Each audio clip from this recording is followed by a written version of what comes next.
तुमच्या घरातले बहुतांश डिस्प्यूट्स कुठून सुरू होतात माहितीये का? प्रॉपर्टी. आणि तरी सक्सेशन प्लॅनिंग कोणीही सिरियसली करत नाही. तुम्ही 30 वर्ष वेल्थ बिल्ड करतात, पण ती प्रोटेक्ट आणि ट्रान्सफर कशी होणार यासाठी 30 मिनिटंही देत नाही. हे बदलण्यासाठी 3 स्ट्रक्चर्स आहेत: विल, ट्रस्ट आणि HUF. पण हे तिन्ही एकसारखे नाहीत. विल म्हणजे काय? तुम्ही जिवंत असताना त्याचा काहीही इफेक्ट नसतो, तो फक्त मृत्यूनंतर लागू होतो. रजिस्टर्ड विल असेल तर त्याला कोर्टमध्ये जास्त व्हॅलिडिटी मिळते. सुप्रीम कोर्टनुसार जो विल चॅलेंज करतो प्रूफ देण्याची जबाबदारी त्याच्यावर असते. पण जर फॅमिलीमध्ये मायनर्स असतील, बिझनेस असेल किंवा कॉम्प्लिकेटेड रिलेशन्स असतील तर विल एकटं पुरेसं नाही.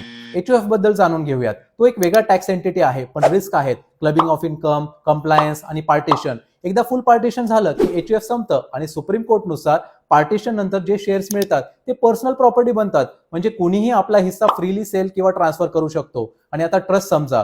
ट्रस्ट तुमच्या लाईफ टाइम मध्येच लागू होतो. प्रोबेट प्रोसेस टाळतो आणि कंटेस्ट करणं खूप कठीण असतं.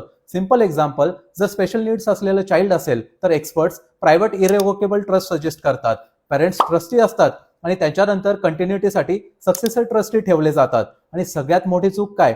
लोकांना वाटतं विल आणि ट्रस्ट वेगळे आहेत. खरं काय? टेस्टामेंटरी ट्रस्ट विल आणि ट्रस्ट दोन्हीला कंबाईन करतो. म्हणजे तुमच्या लाईफ टाइम मध्ये ट्रस्ट मध्ये न गेलेले ऍसेट्स ते विल द्वारे ट्रस्ट मध्ये जातात.